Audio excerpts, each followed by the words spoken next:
Sign it, now, in front of everyone. My fiancé's sister shoved a thick legal envelope into my hand, her manicured finger pointing at the signature line. Her voice cut through the music, her demand amplified by the sudden silence of 130 guests who stopped mid-toast at our engagement party. The ballroom, once glowing with laughter and champagne, now pulsed with awkward tension. My heart pounded. All eyes on me. Ashley stood in front of me like a prosecutor before a guilty defendant, and beside her, my fiancé, Derek Langston, stood frozen, silent. We all know you inherited that luxury apartment in Manhattan from your grandmother. Be a team player. Ashley sneered. Hand it over. You're going to be part of the Langston family, aren't you? I felt my cheeks flush, my jaw clench, my fingers tremble. I tried to steady myself.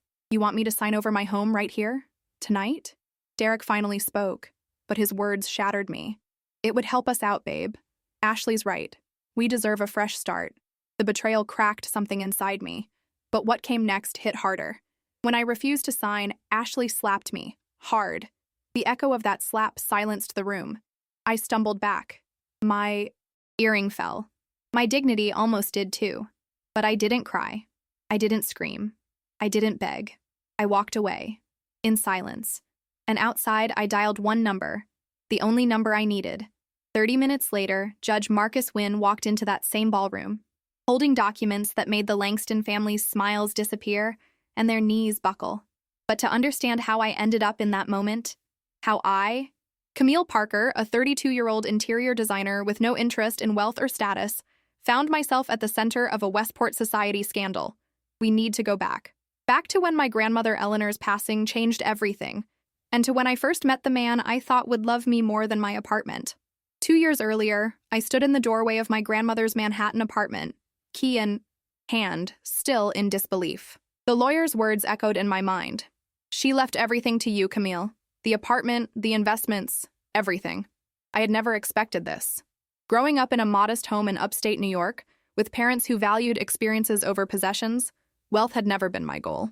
I'd built my interior design business slowly, client by client, transforming spaces with creativity rather than expensive furnishings. And now I owned a 3-bedroom apartment overlooking Central Park. She always said you were the only one who truly saw her, the lawyer explained. Not her money, not her social connections, just Eleanor. I walked through the apartment, trailing my fingers along the bookshelves where my grandmother had taught me to love literature. The kitchen, where she'd shown me how to make her famous apple strudel. The window seat where we'd sit for hours, watching the seasons change over the park. This wasn't just real estate. This was my history. 3 months later, at an art gallery opening in Chelsea, I met Derek. Tall, with kind eyes and an easy smile, he listened intently as I explained the artist's technique. He asked thoughtful questions. He made me laugh. When he asked for my number, it felt right.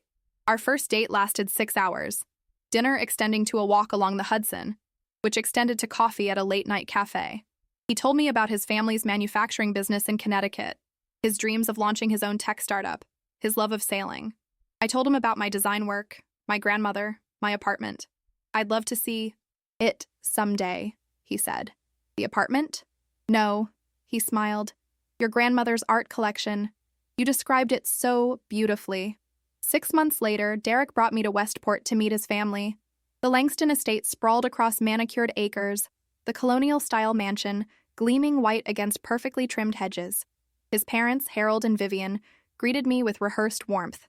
His sister, Ashley, with her sharp features and sharper tongue, sized me up immediately. So, you're the interior designer, she said over dinner. From upstate, right? Yes, though I live in the city now. In your grandmother's place, she nodded. Central Park West? I shifted uncomfortably. Yes.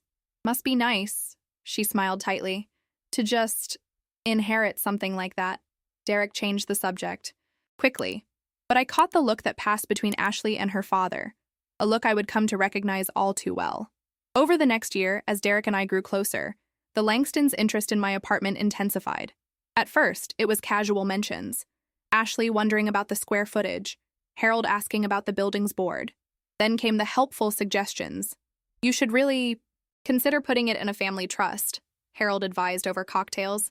Those maintenance fees must be astronomical for one person, Vivian sighed. When you and Derek get married, you'll need a proper investment strategy, Ashley insisted. though Derek and I hadn't yet discussed marriage. I noticed other things too. How Derek's friends treated me differently after learning about my address. How conversations at Langston family gatherings often steered toward real estate values and inheritance taxes.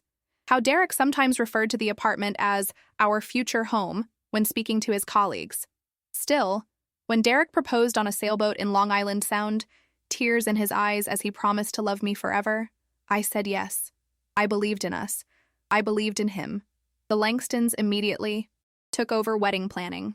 Vivian had spreadsheets, Ashley had vendor connections, and I had an increasing sense of unease, especially when the engagement announcement in the Westport Chronicle described me as granddaughter of the late Eleanor Parker, heiress to the Parker real estate holdings. I'm not an heiress, I told Derek that night. I'm just me. And it was just one apartment. They're proud of you, Derek insisted. They want everyone to know how special you are. I wanted to believe him. I needed to believe him. But then came the engagement party, and the legal document, and the slap that would change everything. The walk from the ballroom to the hotel lobby lasted an eternity. Each step echoed against marble floors as whispers rose behind me. My cheek burned, not just from Ashley's slap, but from humiliation that cut deeper than any physical blow. The doorman looked concerned as I passed. "Are you all right, miss?" I couldn't answer. Words wouldn't form. Instead, I stepped outside into the cool September air and pulled out my phone. Judge Marcus Wynn answered on the second ring. "Camille, it's rather late. I need you," I whispered, my voice finally breaking. "It's happening, just like you warned me." "Where are you?" His tone shifted immediately. "The Westport Grand Hotel, the Hamilton Ballroom. Stay where you are. 30 minutes. I sat on a stone bench, watching headlights blur through my tears. Judge Wynn had been my grandmother's closest friend for over 40 years. A respected federal judge now semi-retired, he had taken me under his wing after her passing, becoming a mentor and protector. 6 months ago, when I'd mentioned Derek's family's increasing interest in my apartment, he'd suggested we take precautions. "I've seen this before," he'd said gravely. "Old money families see new assets as something to absorb. Let's make sure you're protected." I hadn't wanted to believe him then. Now I was grateful for his foresight.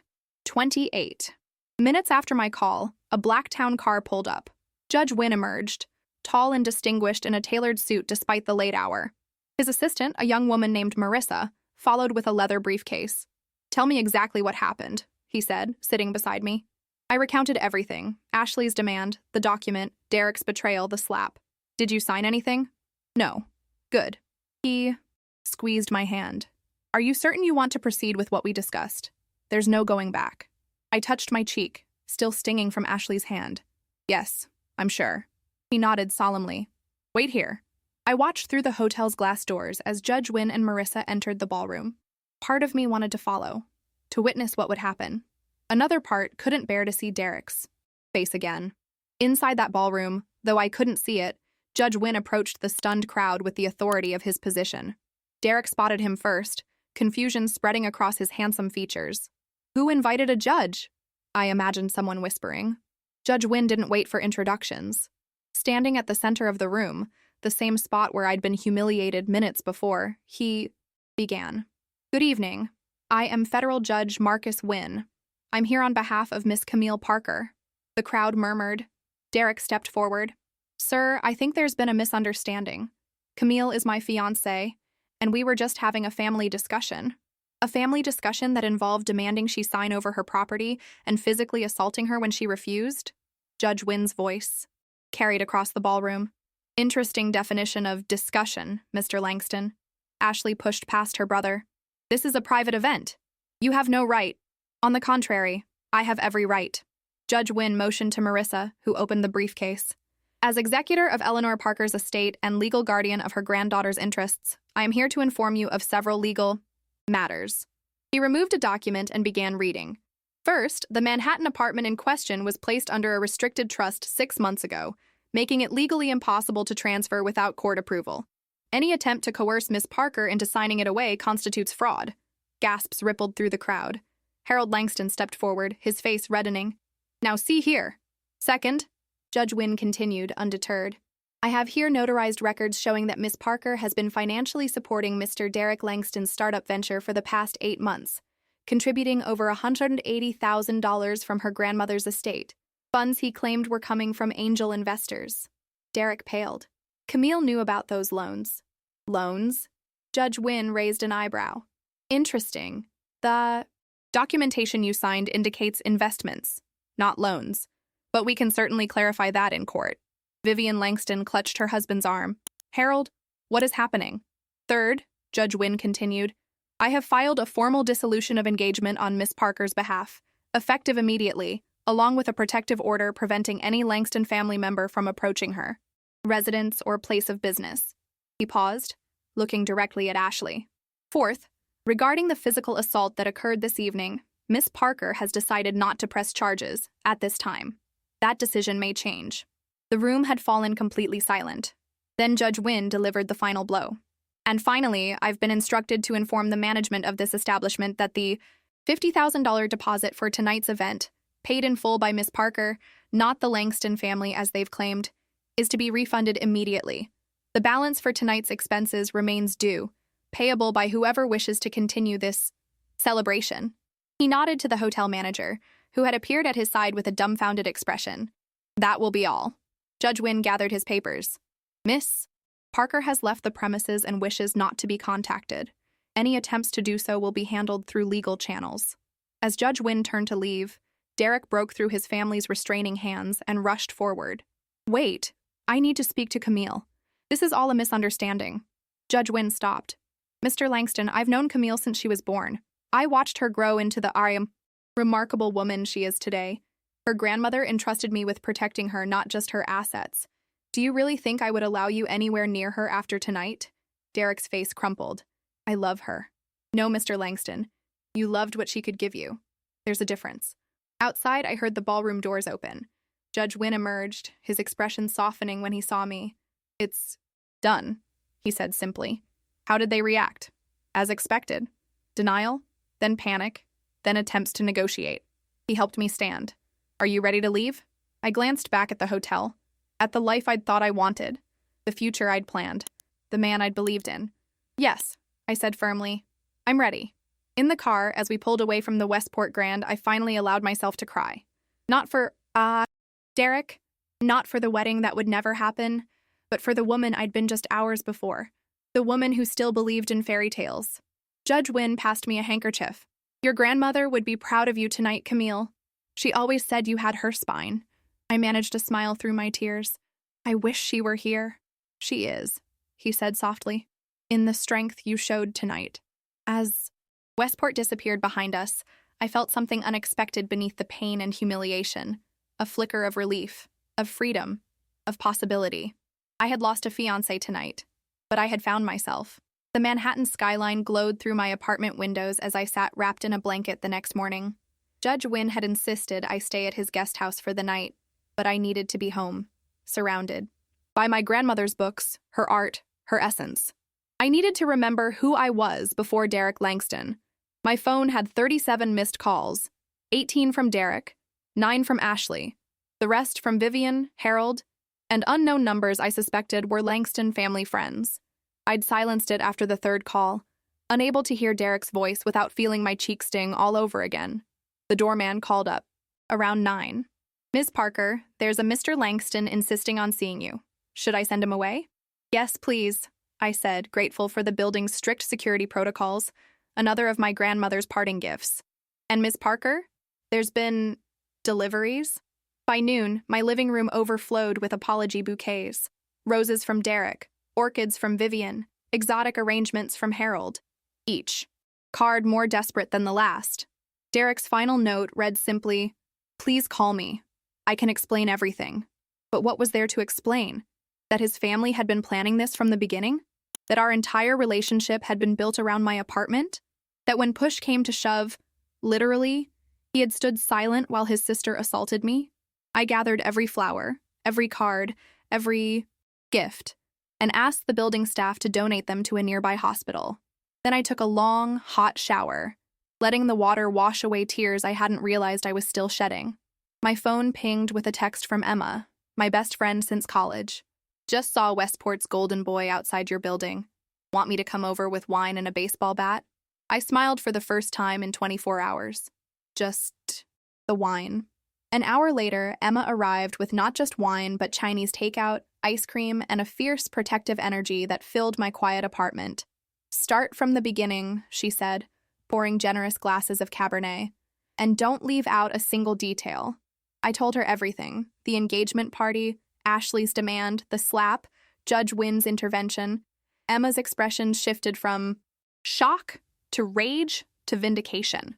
I knew it, she said, stabbing her chopsticks into the lo mein. I knew there was something off about that family. Remember when Ashley accidentally spilled red wine on your white dress at that charity gala? And when Harold kept joking about how the apartment would make a perfect Langston family pied-à-terre?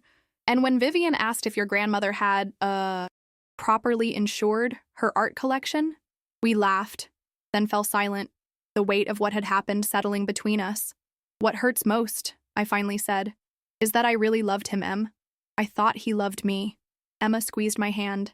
He didn't deserve you. None of them did. But what if— No, Emma cut me off. No what-ifs. You know what Judge Wynn revealed last night? Derek was using your money for his startup while his family was plotting to take your home. That's not love, Cam. That's a con. I nodded slowly. She was right, but the truth still pierced like broken glass. So what now? Emma asked.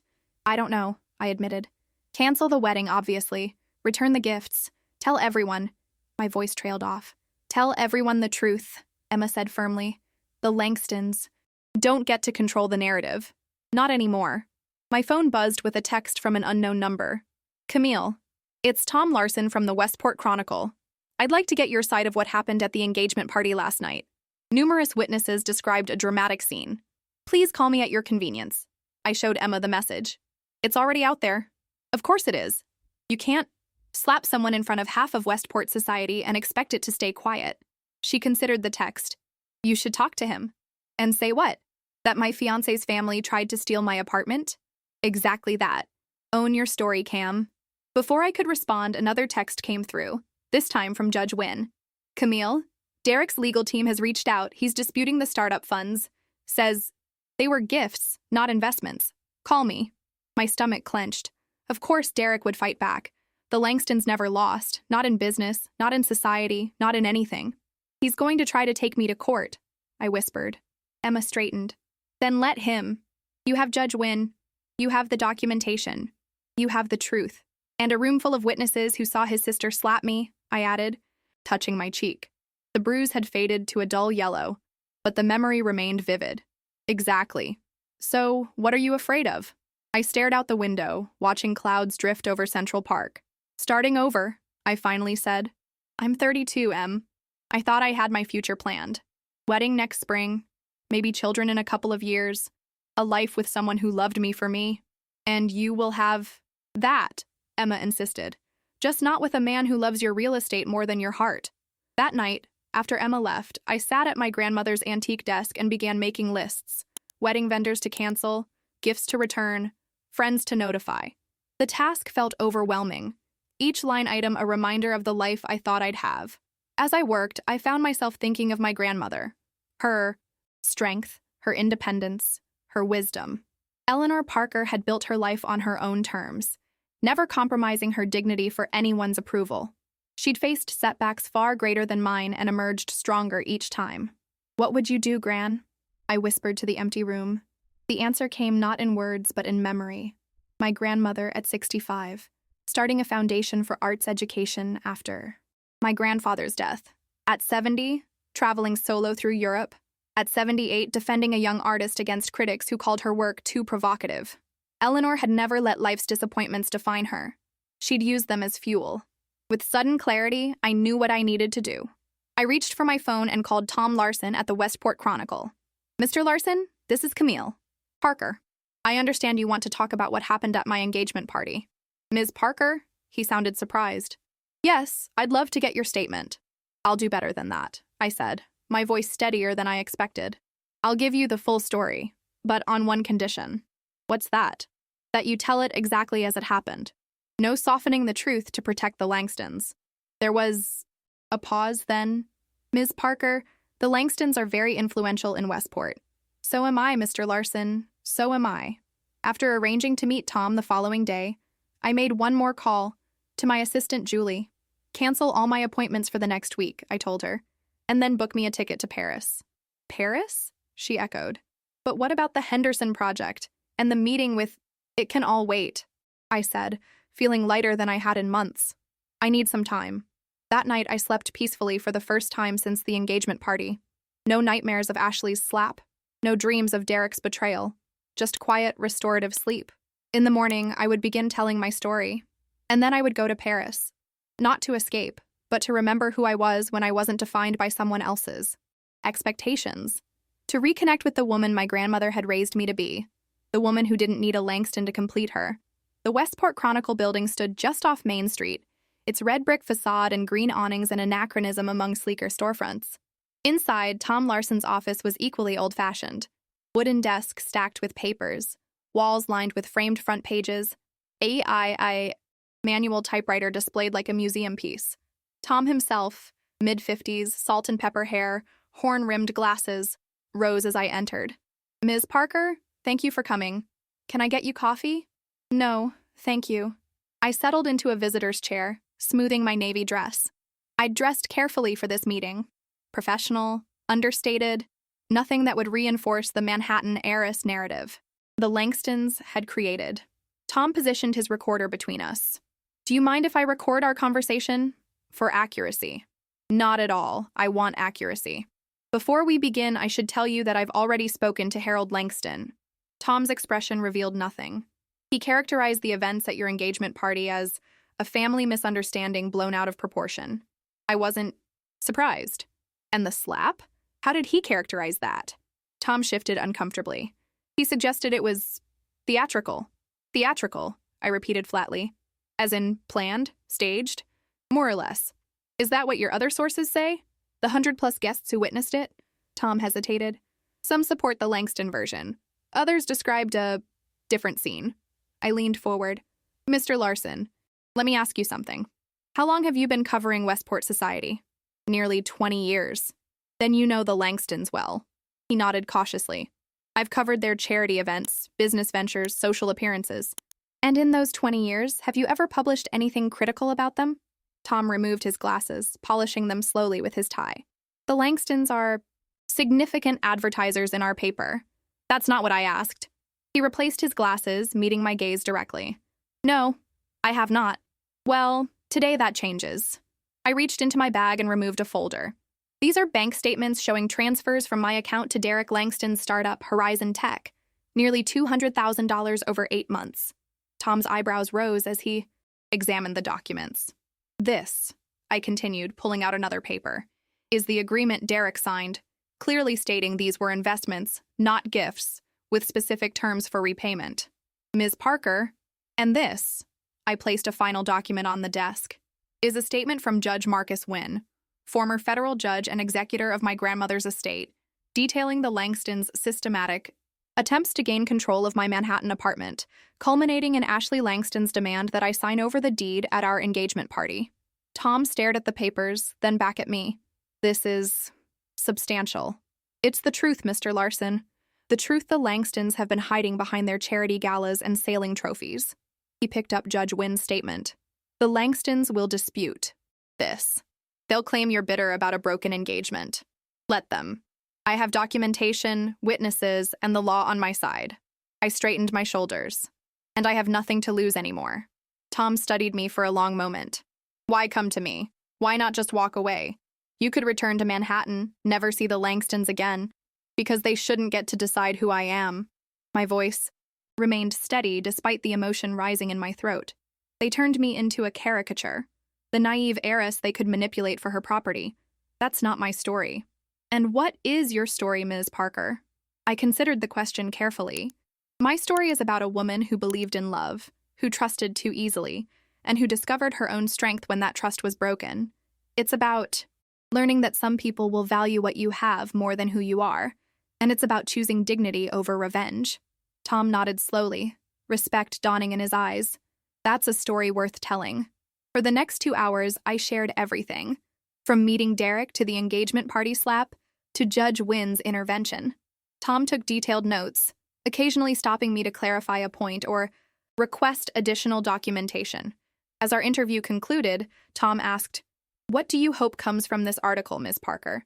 What's your desired outcome?" The question caught me off guard. I hadn't thought beyond telling my truth.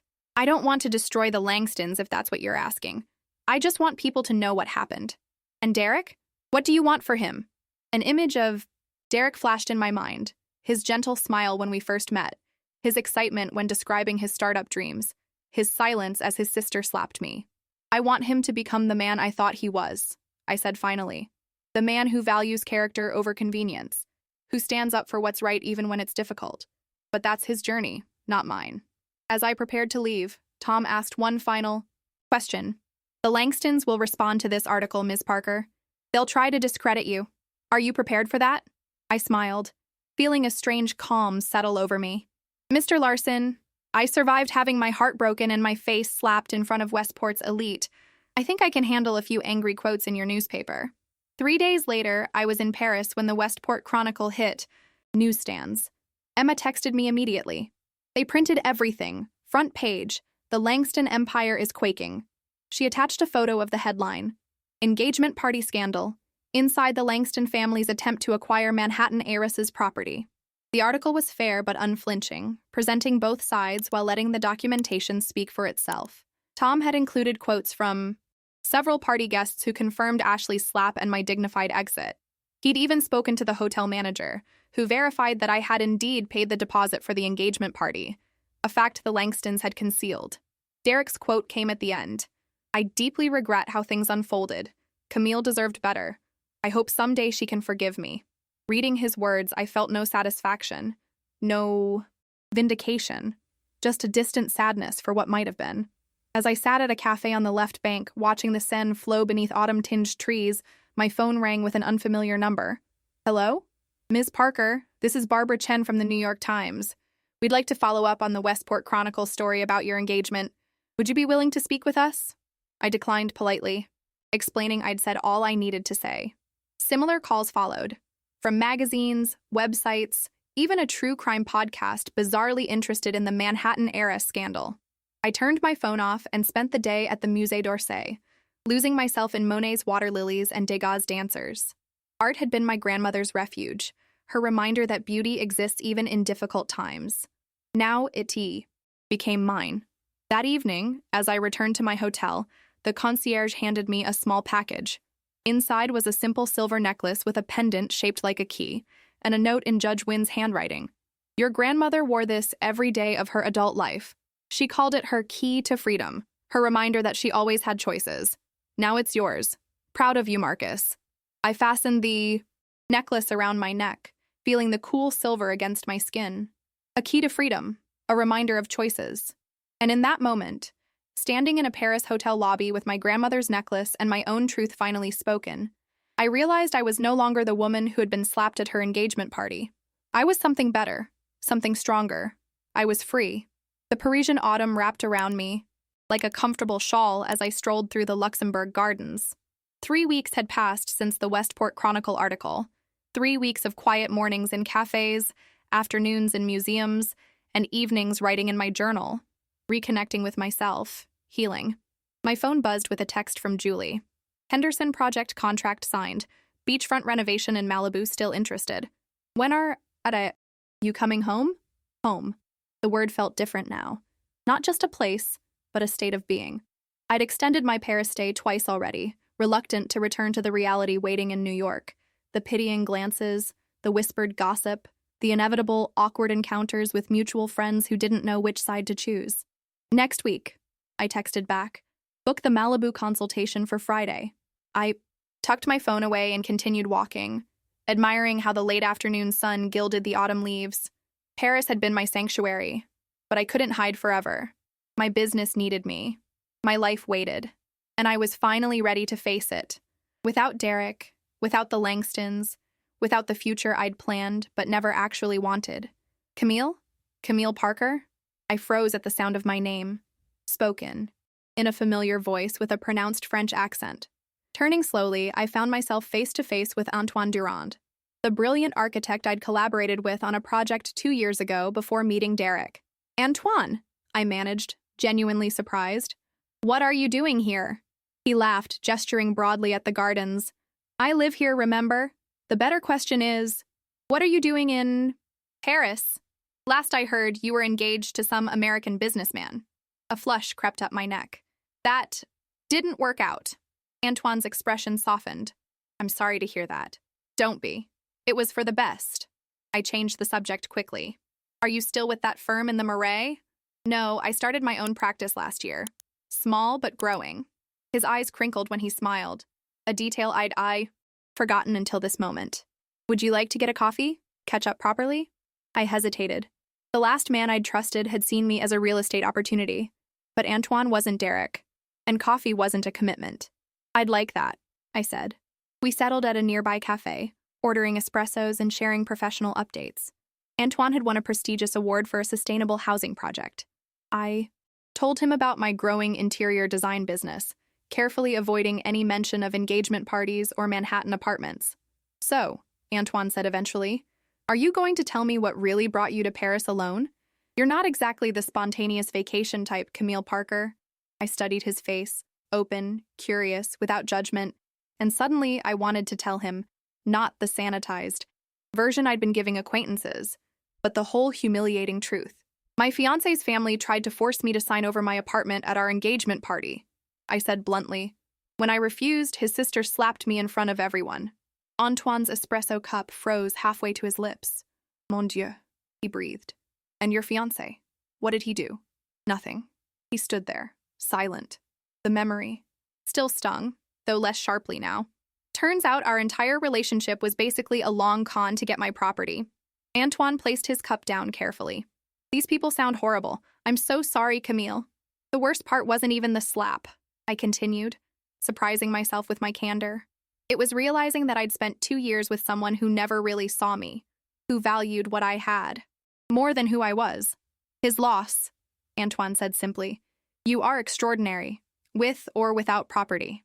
The compliment caught me off guard, sending unexpected warmth through me. Antoine and I had always had chemistry during our professional collaboration, a connection we'd never pursued because of distance and timing. Now, sitting across from him in a Parisian cafe, I felt that spark rekindling. What about you? I deflected. Are you seeing anyone? I was engaged last year, he admitted. She was an investment banker. Very successful, very busy. What happened? She received a promotion. Hong Kong. I couldn't leave Paris. My family, my practices here. She couldn't turn down the opportunity. He shrugged philosophically. Sometimes love isn't enough, non? No, I agreed softly. Sometimes it isn't. We talked until the cafe closed, exchanging stories of failed relationships and professional triumphs. Antoine was exactly as I remembered. Passionate about architecture, wickedly funny, refreshingly direct. By the time we parted with promises to meet again before I left Paris, something had shifted inside me. For the first time since the engagement party, I felt genuinely interested in someone, not as a replacement for Derek, but as a connection entirely his own. The next morning, I woke to a text from Judge Wynn. Derek's attorney reached settlement terms. Call me. I called immediately, bracing myself. What does he want? Surprisingly little, Judge Wynn replied. He's agreed to repay the startup investments in full, with interest. No contest, no conditions. There has to be a catch. The only condition is a meeting. He wants to talk to you in person. One last time. My stomach tightened. I don't think that's a good idea. I agree, Judge Wynn said. But legally, it's a generous settlement. We could take him to court, but it would be messy and public. I finished his thought. And honestly, I'm tired of being a headline. After ending the call, I stood at my hotel window watching Paris wake up. Part of me wanted to agree to Derek's meeting, to hear whatever explanation or apology he'd crafted. Another part knew that seeing him would only reopen wounds finally beginning to heal. My phone buzzed with another text. Antoine this time. Dinner tonight? I know a place that will make you forget all about American men. I smiled despite myself. Ambitious claim. I accept the challenge. That evening, Antoine took me to a tiny restaurant in Montmartre, hidden on a cobblestone street tourists rarely discovered. The chef greeted him by name. The waiters treated us like old friends, and the food was transcendent. We shared stories over candlelight, our conversation flowing effortlessly from art to travel to childhood memories. You seem happier tonight, Antoine observed as we lingered over dessert. More present. I made a decision today, I told him, about my ex-fiancé. He wants to meet, to explain himself. And will you? I shook my head. No. There's nothing he could say that would change what happened. Sometimes the healthiest thing is to close the door completely. Antoine raised his glass. To closing doors. And opening windows, I added, clinking my glass against his. Later, as he walked me back to my hotel, Antoine took my hand, a gesture both tentative and familiar. When do you return to New York? 5 days, I said, reluctant to say the words aloud. He nodded, something unspoken passing between us. Not much time. No, I agreed softly. Outside my hotel, Antoine paused. Camille, I should be honest. I've thought about you many times since we worked together. I always wondered. I squeezed his hand. I wondered too. When he kissed me, it wasn't like Derek's carefully practiced kisses. It was real, imperfect, spontaneous, electric. It was a kiss between equals, neither of us wanting anything from the other except this moment. As I fell asleep that night, I realized something profound. I wasn't thinking about Derek anymore. I wasn't reliving the slap or the humiliation or the betrayal. I was thinking about architecture and art and the way Antoine's eyes crinkled when he laughed. I was thinking about possibilities instead of losses. Paris, I realized, hadn't just been an escape. It had been a rebirth. The Manhattan skyline materialized through the airplane window. Familiar, yet somehow different, like seeing an old photograph with fresh eyes. I'd left New York a humiliated almost bride. I was returning as, what? A woman who'd survived public betrayal? A designer with renewed passion for her work? A person who'd shared 5 perfect days with a French architect, with no promises beyond genuine connection? All of the above, I decided as the plane touched down at JFK.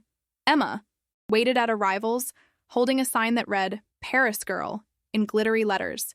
She engulfed me in a hug that smelled of her signature vanilla perfume. You look different, she declared, examining me at arm's length. More French. Less traumatized. I laughed. Is that your professional psychological assessment? It's my best friend assessment. She linked her arm through mine as we headed toward baggage claim. So, are we going to talk about the hot architect you've been texting?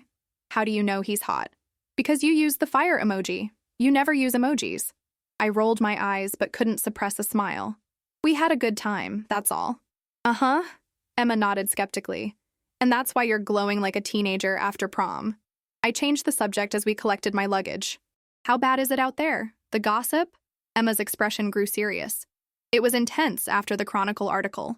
The Times picked it up, then some blogs. For about a week, you were New York's most talked-about jilted bride. I wasn't jilted, I corrected. I left. Exactly. And that's what's fascinating everyone. You walked away from Derek Langston. Golden boy, society darling, catch of the century. You're exaggerating. Only slightly. She guided me toward the parking garage. But here's the thing, Cam. People are on your side. The Langstons miscalculated. They thought they could spin it as a gold-digging outsider trying to trap their precious son. But the slap changed everything. No one slaps someone at an engagement party unless they're the villain of the story. In Emma's car, heading toward Manhattan, I absorbed this information. And Derek? Have you heard anything? He's keeping a low profile. Rumor has it his startup investors pulled out after the scandal. And Ashley? Emma's eyes gleamed with satisfaction. Ashley's real estate firm lost 3 major clients. Apparently, people don't want to do business with someone who assaults their future sister-in-law at an engagement party. I should have felt vindicated. Instead, I felt oddly hollow. I didn't want to ruin their lives, Em. You didn't, she said firmly. They did that themselves. You just refused to let them ruin yours. My apartment looked exactly as I'd left it, yet felt different. Cleaner, lighter somehow. I'd asked my housekeeper to remove anything Derek had left behind, any photos, any gifts, from the Langstons. The space was purely mine again. Emma helped me unpack, asking questions about Paris, about Antoine, about my plans moving forward. I answered honestly. Paris was healing. Antoine was wonderful, but lived an ocean away. And my plans involved throwing myself back into work. Speaking of which, I said, pulling out my laptop, I have a consultation in Malibu on Friday. The client wants to renovate a beachfront property. Complete overhaul. Sky's the limit budget-wise. Running away again? Emma raised an eyebrow. Working, I corrected. Doing what I love, what I'm good at. Emma sat on the edge of my bed. Just promise me one thing. Don't hide in your work because it's safer than facing what happened. I faced it in Paris, I insisted. I processed it. I'm moving on. Good, she nodded. Because there's a charity gala at the Metropolitan Museum next month, and we're going. My stomach dropped. The Langstons will definitely be there. Exactly. Her expression was determined.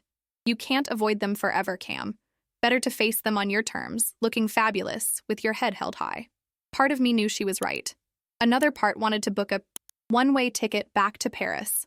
I'll think about it, I promised. After Emma left, I wandered my apartment, reacquainting myself with its spaces. My grandmother's art collection, her antique writing desk, the window seat where we'd spent countless hours talking. This apartment wasn't just valuable real estate.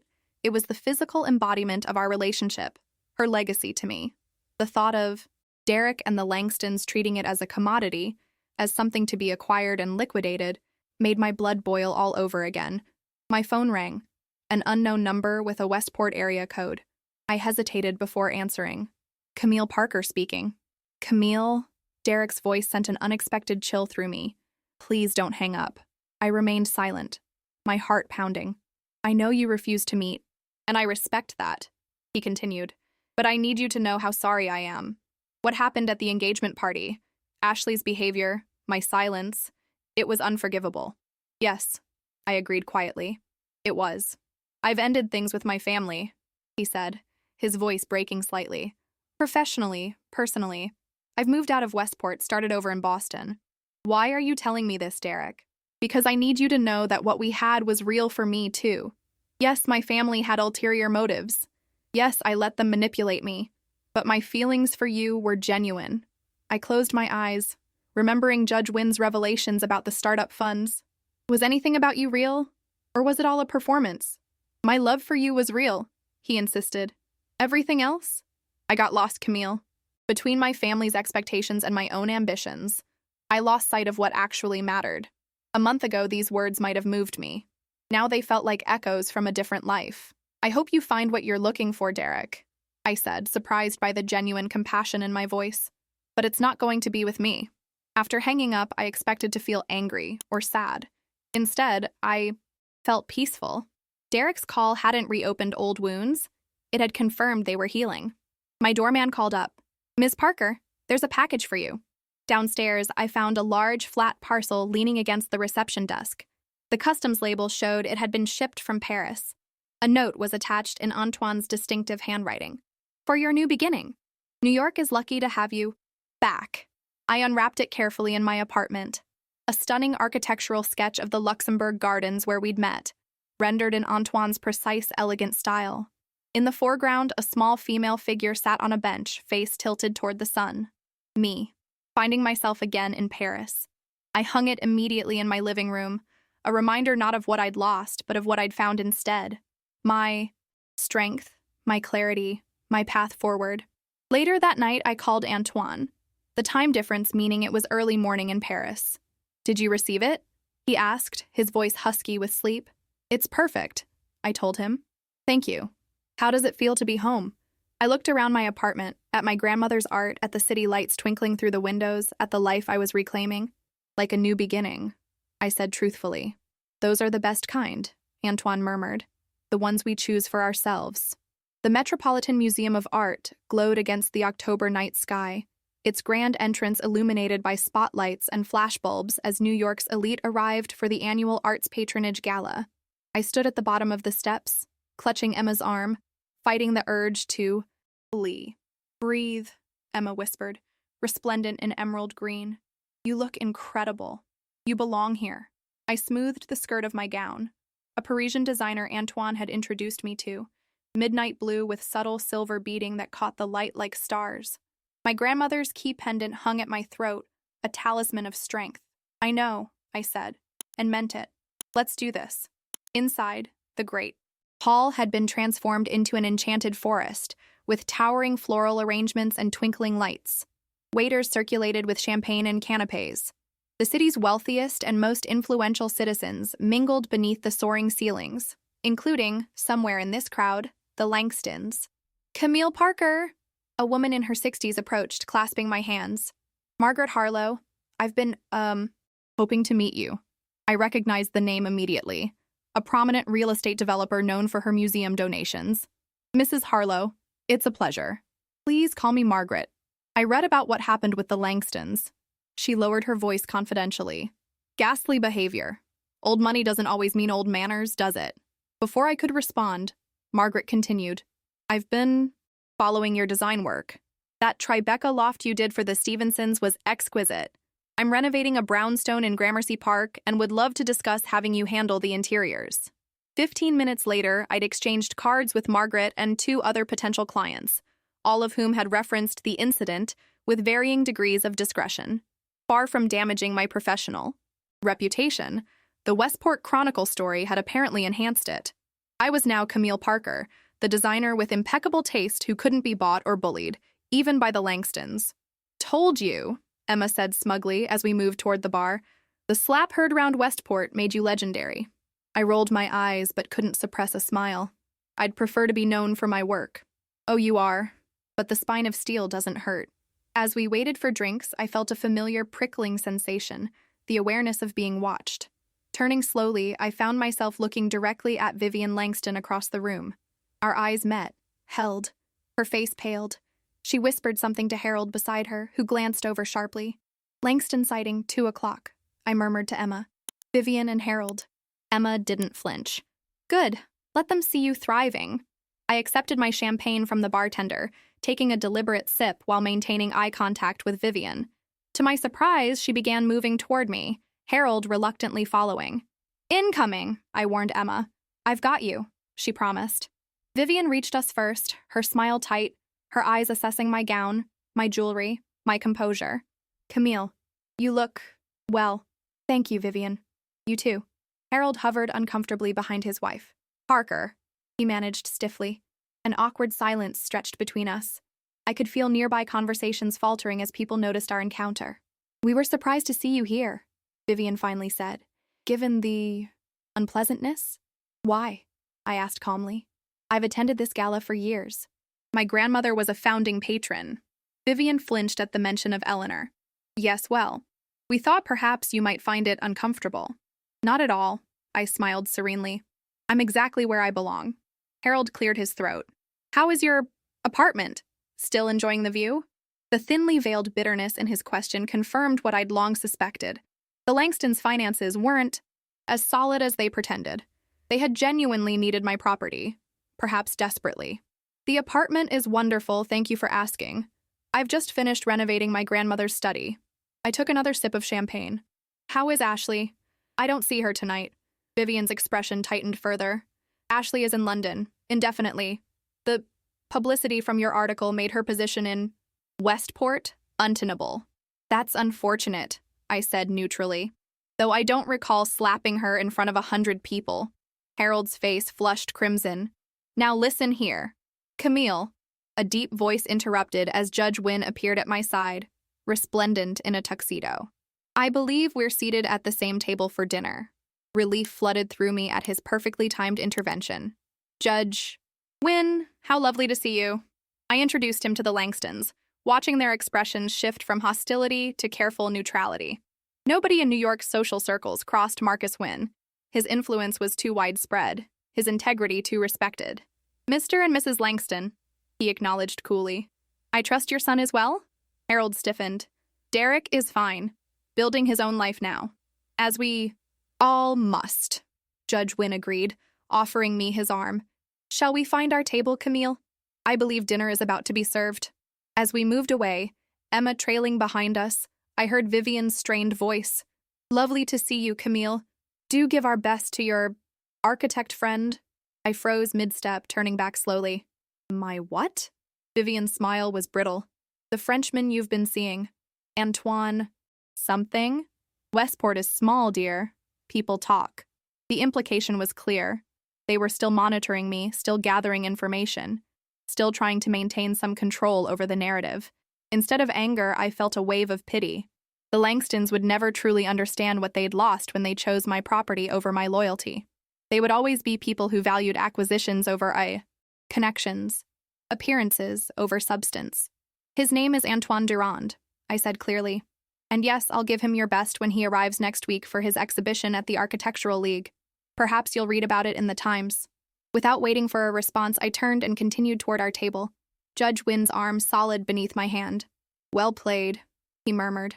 I learned from the best, I replied, squeezing his arm gratefully. During dinner, seated between Judge Wynn and the museum's director, I found myself genuinely enjoying the evening. The conversation was stimulating, the company respectful, the food exceptional. Occasionally, I caught glimpses of the Langstons at their table across the room, their smiles strained, their laughter forced. Later, as the orchestra began, playing and couples moved to the dance floor, Judge Wynn offered his hand. May I have this dance? Your grandmother and I used to waltz at these events. She'd want you to enjoy yourself tonight. As we moved across the floor, I caught sight of my reflection in one of the hall's enormous mirrors, head high, back straight, moving with confidence despite everything that had happened. I looked like my grandmother. I looked like myself. You know, Judge Wynn said thoughtfully. Eleanor always said you were stronger than you realized. I think tonight proves she was right. I smiled, feeling the weight of the past months finally lifting. She usually was. 6 months after the Met Gala, I stood in my apartment, making final adjustments to the living room display. Antoine was arriving in 3 hours for a 2-week stay, and everything needed to be perfect.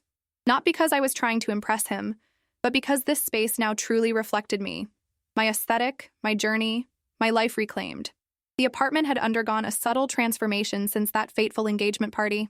I'd kept the bones, my grandmother's antiques, her art collection, her books, but refreshed the space with elements that spoke to my evolution. The walls were now a warmer white. New textiles and rich blues and greens added depth. Antoine's sketch of the Luxembourg Gardens held pride of place above the fireplace. My phone buzzed with a text from Emma. Champagne chilling. Flowers delivered. Stop obsessing and take a shower, woman. I laughed, texting back, how did you know I was rearranging pillows? Because I know you. Now go get beautiful for your hot Frenchman. Antoine and I had navigated the past months carefully, neither rushing nor defining whatever was growing between us. Weekly video calls, daily texts, his work bringing him to New York occasionally, my Malibu project taking me to Paris for consultations with European suppliers. We were building something authentic, based on mutual respect and genuine affection, something entirely different from what I'd had with Derek. Derek. His name no longer triggered pain or regret. According to industry news, his startup had eventually secured new funding and was showing promise. Good for him. I meant that sincerely. The doorbell rang, my afternoon appointment arriving early. I opened the door to find Tom Larson from the Westport Chronicle, notebook in hand. Right on time, I smiled, ushering him in. Coffee? Please. He followed me to the kitchen, taking in the apartment with journalistic curiosity. Beautiful space. I see why the Langstons wanted it. I laughed despite myself. Direct as always, Tom. Occupational hazard, he admitted, accepting the coffee I offered. Thank you for agreeing to this follow-up piece. Where Are They Now stories are popular with our readers. We settled in the living room for our interview. Tom's questions were thoughtful, covering my expanding design business, 3 new major clients after the Met Gala, my recent feature in Architectural Digest, and my upcoming collaboration with Antoine on a boutique hotel restoration in Provence. You know what readers really want to know? Tom said eventually. Any contact with the Langstons since the gala? I shook my head. None, and that's perfectly fine with me. And Derek? He sent a letter about 2 months ago. Very sincere, very apologetic. I appreciated it, but didn't respond. Some chapters are better left closed. Tom nodded, making notes. The Langstons haven't fared as well as you have. Harold's manufacturing business lost several government contracts. Vivian was asked to step down from 2 charity boards. Ashley's real estate firm is struggling. I take no pleasure in their difficulties, I said honestly. Even after what they did to you? I considered the question carefully. What they did was wrong, but I don't need their failure to validate my worth. My grandmother taught me better than that. Tom studied me with newfound respect. That's remarkably gracious. Not gracious, I corrected. Freeing. Holding on to anger would keep me tethered to them forever. I prefer to focus on building my own happiness. After Tom left, promising to send a draft before publication, I returned to preparing for Antoine's arrival. The past 6 months had taught me valuable lessons about self-worth, about trusting my instincts, about building a life aligned with my values rather than someone else's expectations. I'd expanded my design business, hiring 2 associates to handle increasing demand. I joined the board of my grandmother's arts foundation, continuing her legacy of supporting emerging artists. I'd even begun teaching a guest seminar at Parsons School of Design on narrative-driven interior spaces, helping students understand how homes tell our stories. My doorman called up. "Ms. Parker, Judge Wynn is here to see you." Minutes later, Judge Wynn entered carrying a small, wrapped package. "I hope I'm not interrupting your preparations." "Never," I assured him, taking his coat. "Antoine's flight doesn't land until 7. Things are progressing well between you two?" I smiled. "They are. Slowly, naturally. We're not rushing." "Smart woman." He handed me the package. "I found this while organizing Eleanor's papers. I thought you should have it today." Inside was a small leather-bound journal, my grandmother's distinctive handwriting filling the pages. The inscription read, "Thoughts on Love and Property, Eleanor Parker, 1975. She wrote this after your grandfather died," Judge Wynn explained, "when everyone was pressuring her to sell the apartment, to downsize, as they called it. I traced the embossed initials on the cover. I didn't know people tried to convince her to sell. Oh yes, family members, financial advisors, even friends. Everyone had an opinion about what she should do with her property." His eyes twinkled. "Sound familiar?" "Very." I laughed softly. Eleanor was too wise to be pressured. She understood that a home isn't just real estate. It's a sanctuary, a canvas for self-expression, a container for memories. He nodded toward the journal. She wrote some remarkable insights in there. I opened to a random page, my grandmother's elegant script bringing her voice back instantly. "They say an apartment is just walls and windows. They're wrong. It's a vessel for life, for love, for becoming. Choose carefully who you invite into this vessel. Some come to share the journey, others come to hijack it." Tears pricked my eyes. She always knew exactly what to say. Judge Wynn squeezed my shoulder gently. "She'd be proud of you, Camille. Not just for standing your ground that night, but for everything you've built since." After he left, I sat with my grandmother's journal, reading her reflections on love, loss, property, and independence. Her words reached across time, affirming choices I'd made, illuminating paths forward.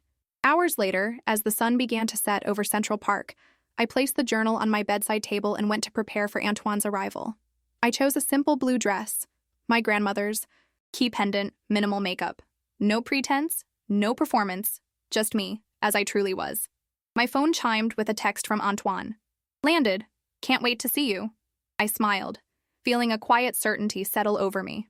Whatever happened with Antoine, whether our relationship blossomed into something lasting or eventually ran its course, it would be authentic, equal, honest. The sun's final rays streamed through my living room windows, illuminating the space my grandmother had loved, the home that had almost been taken from me, the sanctuary I had defended. But what filled me with gratitude wasn't the valuable real estate or priceless art. It was the knowledge that I had found my voice, my boundaries, my worth, standing at those same windows where my grandmother had once stood, watching the lights of Manhattan begin to twinkle against the gathering dusk. I realized the most important truth of all. Some inheritances aren't measured in square footage or dollar signs, but in the courage to protect what matters, the wisdom to recognize true value, and the strength to walk away from anything that diminishes your spirit. That was my grandmother's true legacy, and no one could ever take it from me.